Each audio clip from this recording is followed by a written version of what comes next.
Good evening and welcome to the Harvest of Hope. My name is Inaili and I will be your student speaker this evening. We have a great show for you. Please stick around. Coming up right now is our head of school, Taveras.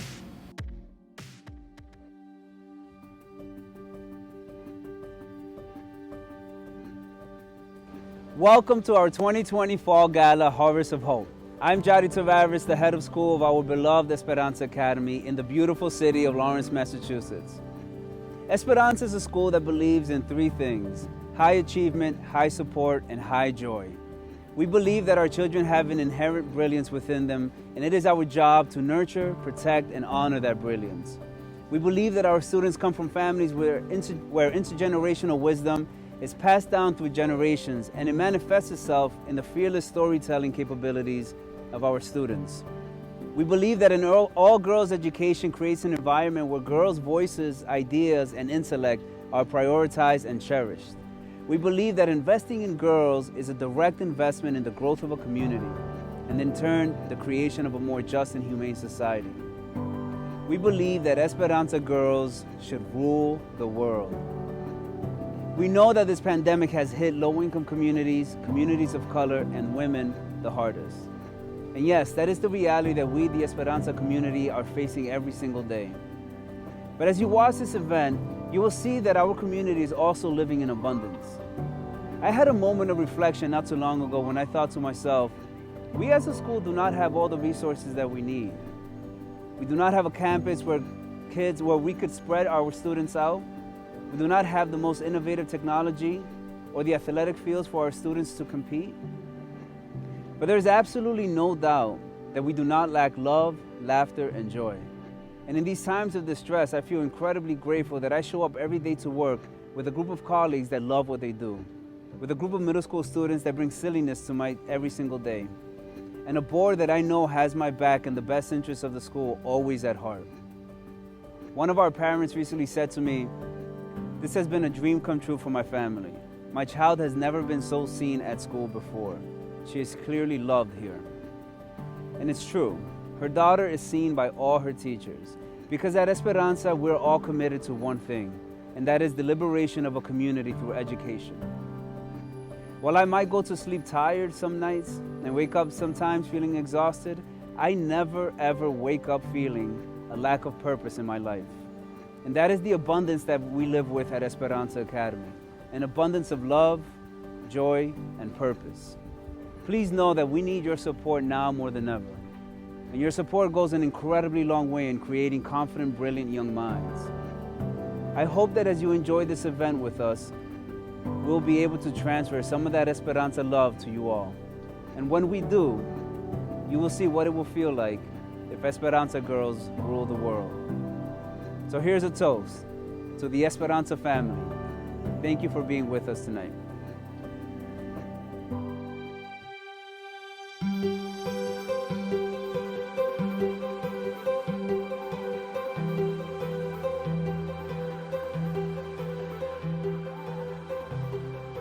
Buenas noches, good evening, Esperanza family, a family of hope. As we gather in this season of thanksgiving and sharing with one another the abundance that God has given us. A reading from the Gospel of John. For God so loved the world that He gave His only begotten Son, so that all who believe in Him may not perish, but have eternal life. For God did not send His Son into the world to condemn the world, but for the world to have life through Him. As we think of this season of generosity, we turn back and remember God who was generous enough to give us not only this world to be stewards of, but even His own persona in the image of His Son, a way of love for us to follow. We love one another when we care for each other. That's what is at the core of our Esperanza family and community. It's what is at the core of this harvest of hope. As we center ourselves on that, let us pray together and ask God to bless us bless our giving, to bless our harvesting, to bless our mission. Let us pray. Good and gracious God, we thank you for Jesus who showed us the way of love. And we ask you to inspire us with every good gift so that sharing what you have given us, we can most perfectly embody your kingdom for our neighbor in need. Help us to be hope for a world that cries out for justice. Help us to be esperanza for a world that deeply needs a transformation, one that is brewing in our midst. In the name of love we gather. In the name of Christ I pray. Amen.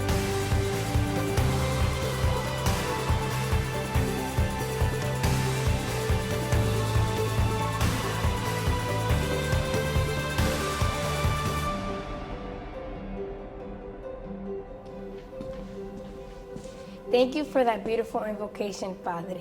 We have a special tradition here at Esperanza that on your birthday you give a speech to your class. The 5th grade has been preparing their speeches. Here are a few. Good evening. My name is Janelle Ramirez. My favorite color is black. My favorite thing to eat is tacos. For my birthday speech, I want to share with you that I really love being in Esperanza Academy. It gives me hope, love, and everybody that supports me in my journey. I like reading and cooking with my mom, watching videos about random things. I don't know why. Thank you for listening to my birthday speech. Good evening. My name is Sofia Florencio. I was born February 14th, 2010. My favorite color is pastel yellow. It is such a bright and pretty color.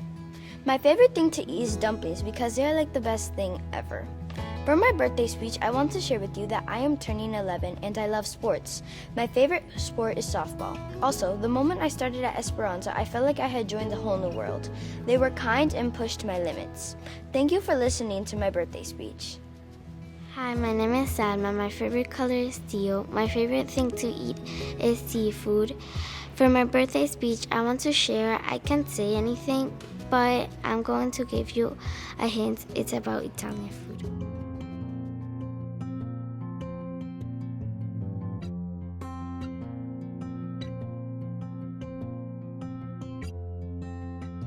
The future is Femme. The future is now. We're here to tell you the ways how. With every second that passes, we are history now. Esperanza, where hope runs through the hallways even after we leave. The same kind of hope that paves our city streets. With merengue and chime trucks at whatever time you need. It's something about our seasoning. A spice passed down in our tongue, a blackness that is so rich in our skin. That money or ego can't compete with. Who wants to be green anyway? Isn't that what got us here in the first place? Since history is made every second, we have no time to waste. The future is Femme. The future is now. We are here to tell you the ways how. With every second behind us, history is happening now. If Esperanza students could run the world, Breonna Taylor would be living in peace.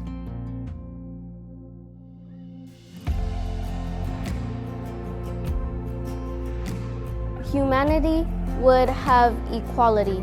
Mother Earth would heal her leaves, and animals wouldn't live in cruelty. Humans would always know we are all on borrowed land that only belongs to God. It's not ours to destroy and judge. It's not ours to be greedy and build walls. Walls so tall that we can't see other humans' hearts. It would be all so different if Esperanza could play a part. The future is Femme. The future is now. You may think we don't understand, but you're watching us rewrite our history now. We are tired and frustrated, but the task is not completed. So we carry on going and we won't be defeated. We are our ancestors' wildest dreams. Our grandparents' final plea to live a better life when we don't have to flee. Martin Luther King Jr. said, "In the end, we will remember not the words from our enemies, but the silence from our friends." And we'd rather be remembered for the words that we said. We'd rather be remembered as a friend. Future is Femme, future is now. We may not know when and how, but we will tell the stories from our mouths. We are strong, Intelligent, talented, loved, Covered, beautiful, healed, respected, protected. wealthy, healthy, unique, fearless, motivated, leaders. We are Esperanza. The future is Femme. The future is now. The future is Esperanza.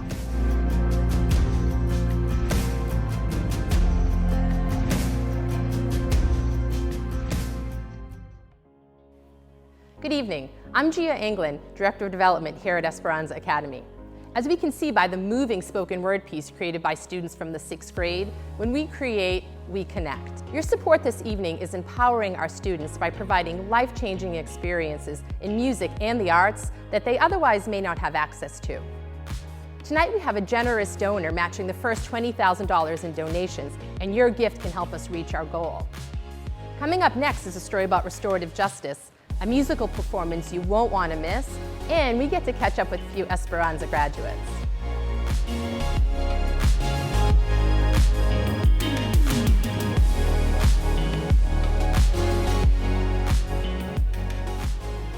I want to share a story with you all about the work we're doing around restorative justice. And in essence, restorative justice is the work of creating school communities that have an ethos of trust, transparency, and open communication, all in an effort to create environments where students can have the best chance to succeed. So in an effort to share with you what the work looks like at Esperanza, here's a story about one of our 6th grade students who we will call Stephanie. We will notice that Stephanie was late to school 2 or 3 times a week. And traditionally what happens in many school communities is that a child is late 2 or 3 times and they get a detention. The next week the child is late 2 or 3 times, they get another detention. A couple detentions can lead to a suspension. And if a child gets a suspension, it goes on her transcripts. And if it's on the transcripts, their opportunities for a great high school placement get diminished. So in essence, the trajectory of a child's life is affected. What we did through restorative justice is we had something that's called the Restorative Justice Circle, which is a really simple structure. You have the restorative justice specialist, you have the child that you're working with. The child is able to bring a good friend and also an adult that she trusts. We had the circle where everybody has a talking stick, and then there's a simple prompt. And the prompt for the circle was, what are your mornings like? Now I will say that at no point did we tell Stephanie that she was in trouble. We told her that we wanted to have a circle, which is common practice at the school. So they had the prompt, and the restorative justice specialist starts and she says, well, I hate the mornings. I'm not a morning person. I always need 2 or 3 cups of coffee to get started. The next person goes and says, I'm a morning person. I love the mornings. I'm always up. I work out. I read. And then Stephanie goes. And Stephanie says, well, I mostly like the mornings, but not all the time because sometimes my mom gets home late from work. She does the night shift.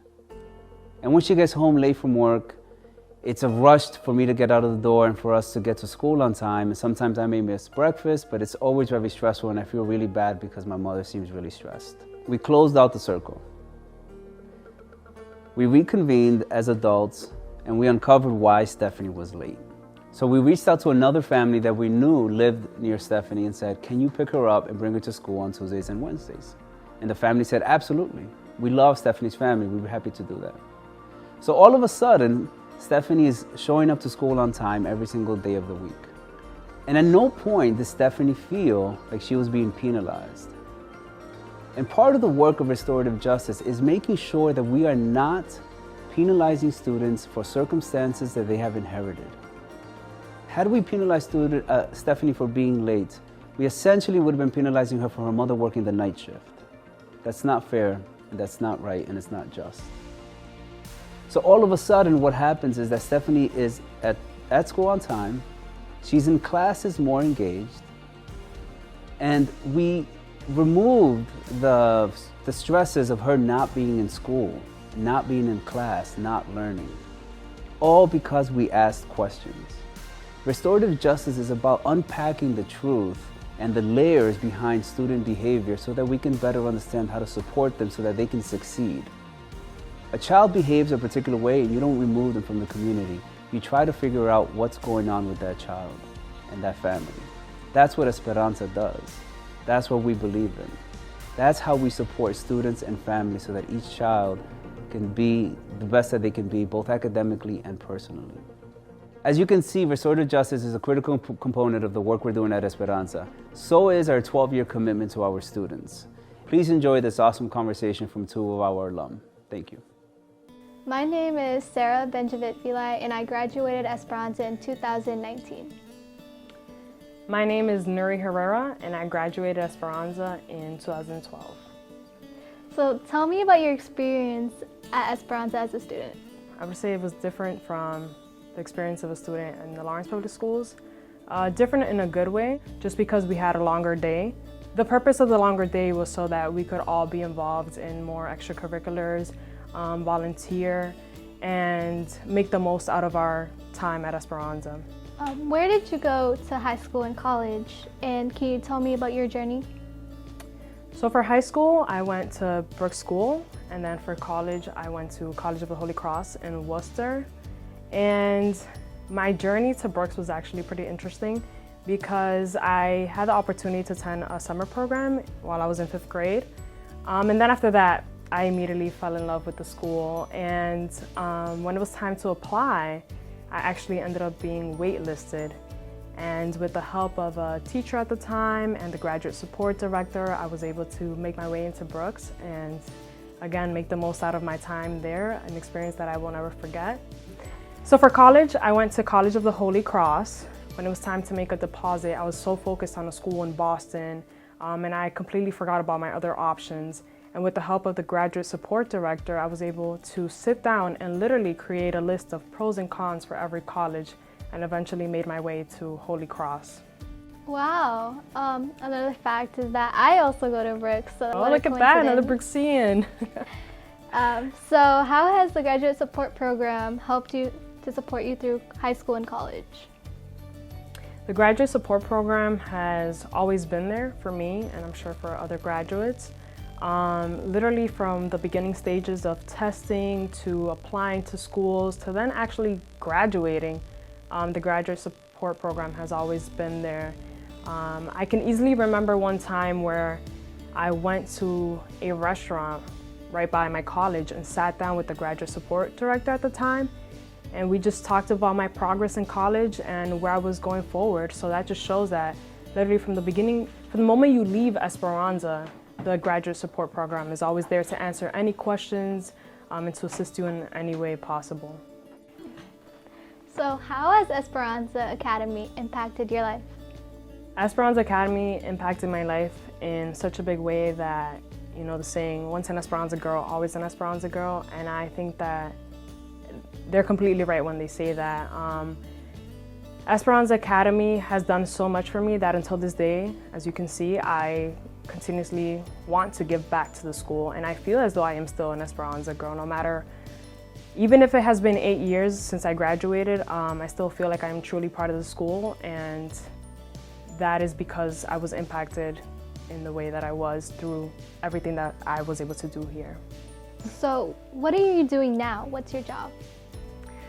Currently, I am working for the Office of Mayor Rivera here in the city of Lawrence. I am responsible for scheduling all meetings, his events that he attends, and most importantly, I provide customer service to our residents, whether it's over the phone or if they walk in, basically assist them in any of their needs.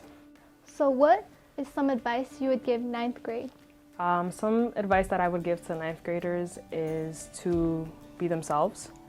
I think that when we face a time in our life where we have to change, whether it's schools, jobs, or anything, we try to take on a lot and we try to change who we are in order to fit in. But going into high school, especially, it is important to be yourself. That way you figure out what fits, and then eventually you are able to become more involved than what you were before. When you think about the future of Esperanza, what do you want most from the school? I would like Esperanza Academy to continue to impact the lives of the students. Just as the saying says, the future is female. And I think that if they continue to do what they are doing now, all of the great work, then the future can definitely be female.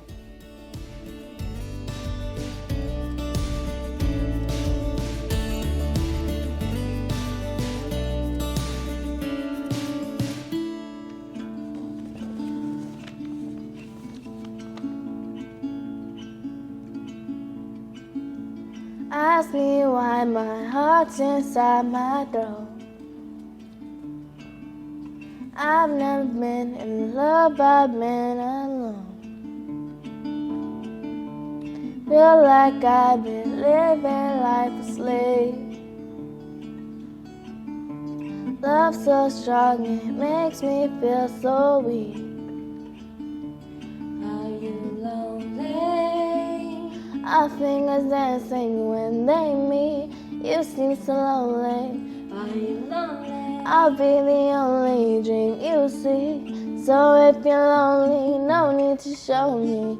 If you're lonely, come be lonely with me. Lonely, passion is crushing as we speak. You seem so lonely. Are you lonely? You're the grandma if you won't reach. So if you're lonely, darling, you're glowing. If you're lonely, come be lonely with me. Underneath the pale moonlight, dreaming of a circus light, carousels and Ferris heights. I'll be yours if you'll be mine. 'Cause I'm lonely, I'm so lonely. And hold me, I'll be your only. Are you lonely? Our fingers dancing when they meet. You seem so lonely. Are you lonely? I'll be the only dream you see. So if you're lonely, no need to show me. If you're lonely, come be lonely with me. Are you lonely? Passion is crashing as we speak. You seem so lonely. Are you lonely? You're the grandma if you won't reach. So if you're lonely, darling, you're glowing. If you're lonely, come be lonely with me.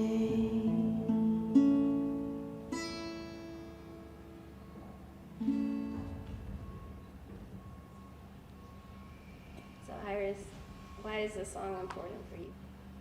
And I'm kind of a romantic, so yeah. This song kind of like reminds me of like, I'm lonely, you're lonely, we're both depressed. Can you be lonely with me? And then like, it turns into kind of like a love. So it's like, they stop being lonely. Thanks, Iris. You're welcome, miss.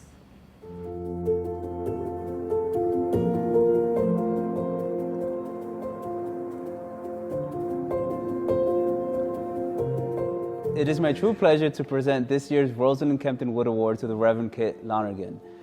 Kit served as our school chaplain for over 8 years and continues to be an invaluable member of our school community. She embodies a love and care for Esperanza that is authentic and rooted in her deep commitment for social justice. She is a model for all of us on what it means to lead with love, equity, compassion, and humor. She is etched in the legacy of Esperanza's history and has been a key player in the success of our school and our students. We are forever grateful for all that you have done for our school. And so once again, it is my honor to present the Rosalyn Kempton Wood Award to you. Thank you, Kit. Hola and hello to my Esperanza friends. And for my Episcopalian siblings, the Lord be with you. It is an honor to be part of this gathering this evening. The Harvest of Hope is a favorite event of mine here at Esperanza, although my preferred seat during these evenings is actually in the back of the room somewhere, egging on recalcitrant auction bidders, and not particularly in being up front. And so the deep honor of this award is incredibly moving to receive. It is especially powerful to receive any award giving in memory of and bearing the name of Rosalyn Kempton Wood.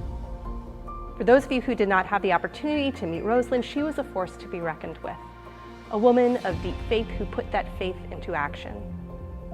For those of you who did have the pleasure of knowing her, you knew that when she had an idea or a vision or a plan, that it was easiest to get on board early because that plan was going to go forward whether you were on that bus or not. Rosalyn's gifts were given in honor of her late husband, the Reverend Connie Wood. She gave her time, talent, and treasure into those places which could have the biggest impact on the world, and in Esperanza's case, towards young women in Lawrence. She knew that you needed to have more than a good heart and a firm faith to make things grow and bloom. You needed to put your money where your mouth was, to match your intentions with your dollars, and to join one's enthusiasm with an evangelist's mindset. Wry and with a southern charm around her, Rosalyn could evangelize, and my guess is that there are a number of you here, even virtually tonight, because somehow she got you on board with Esperanza over a tall glass of scotch one evening, mentioning a way that you could be a partaker in this dream-turned-revolution here on Garden Street. At the chapel services at Esperanza, we would say the Lord's Prayer together in any language or version with which we were most comfortable. Spanish, English, traditional, contemporary, doxology, no doxology, varied pacing as we all ran through the prayer in this glorious cacophony which could possibly implode any Zoom room. It was in those moments of outward chaos when I would see most clearly the kingdom that we were praying for just then. The voices both echoed and pierced tradition, creating of old words something new, unique, and alive. When I think about Esperanza, I think of how we are building the kingdom of God right here, right now, right under our own noses. So thank you for being co-laborers in this mission. Thank you for saying yes to the person or invitation or spirit which called you to be a part of this kingdom. And if I were to channel Rosalyn in this moment, I would add to that thank you the phrase, "But there is more that you can do, so why don't you just pony up and do it?" Rosalyn knew that in order to make something grow, you had to invest in it and give it nutrients so that it had the best possible chance of braving the elements. And this world is full of hard elements to brave these days. Each Esperanza girl that I have had the privilege of knowing over the past 8 years has had an element themselves of what made Rosalyn Rosalyn. They are determined, impassioned, generous, and they feel no remorse in calling you out if they think you aren't putting in your all. They are women who will get things done. And what better women to send out into the world to create of it something glorious beyond our imaginings. Thank you to Jody and to the board and to all of the adults who shepherd and love these girls as they are. And thank you for the opportunity to be part of this dream-turned-revolution. It is a joy to be here among you.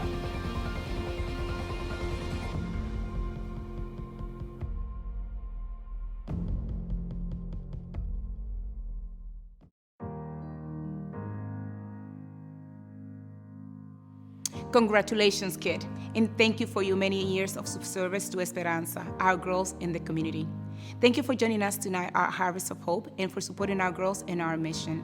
My name is Delia Duran Clark, the principal here at Esperanza. As a mother of 4 daughters, I truly believe that by educating our girls, we are impacting generations to come. And as a lifelong Laurentian, I'm committed to this community by supporting the holistic education of 61 girls and many more to come.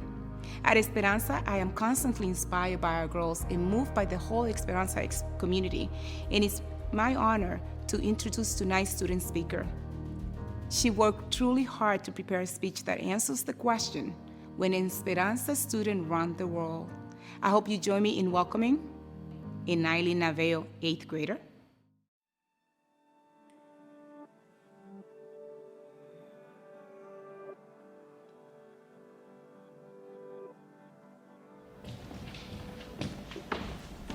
Dear Inaya, the world looks and feels a lot different where you were young. Now at home, everyone has a robot that does their chores for them, like doing the dishes and doing laundry. My robot's name is Toby. Your son picked that name. The robots are in charge of going to the supermarket and of recycling and throwing the trash away. The streets are cleaner and you can actually smell the trees and flowers now. Yes, you have a son named Sebastian and he is 10 years old. Also, you have a daughter named Isabella, and she is 13 years old. You know what's crazy? Isabella has her own car at 13 years old. Cars fly and drive themselves, so no need to be 16 and have a license. I love this because I don't need to pick her up from school or from volleyball practice. I work at Alvarez Hospital in Los Angeles, California, as an OBGYN doctor. The hospital has a new technology, which is the charts of patients on a 3D screen. In the big screen, you can see a real-life picture of the person's organs and the babies inside of them, and all the tests that have been done. Even though we have all these new technologies and improvements, education was not free and not available to all. But today, Congress passed a new law that makes colleges and universities free for all students. This all happened because me and my group of friends from Esperanza Academy convinced the Congress to do it. Education is really important to everybody, and we all deserve to get it for free. I graduated from Esperanza Academy in 2021, but I reconnected with some friends from that school because we all wanted free education for everyone. Amy works on planet Mars researching plants. Dolce works as a photographer in Utah, taking pictures of robots and new devices so people can buy them. My group of friends from Esperanza Academy all sat down and agreed that we wanted to do this for the country. We all have very important jobs because we went to college, so all children have this opportunity. Stay strong, keep working hard, the future is beautiful and fun. Sincerely, Naili Navarez.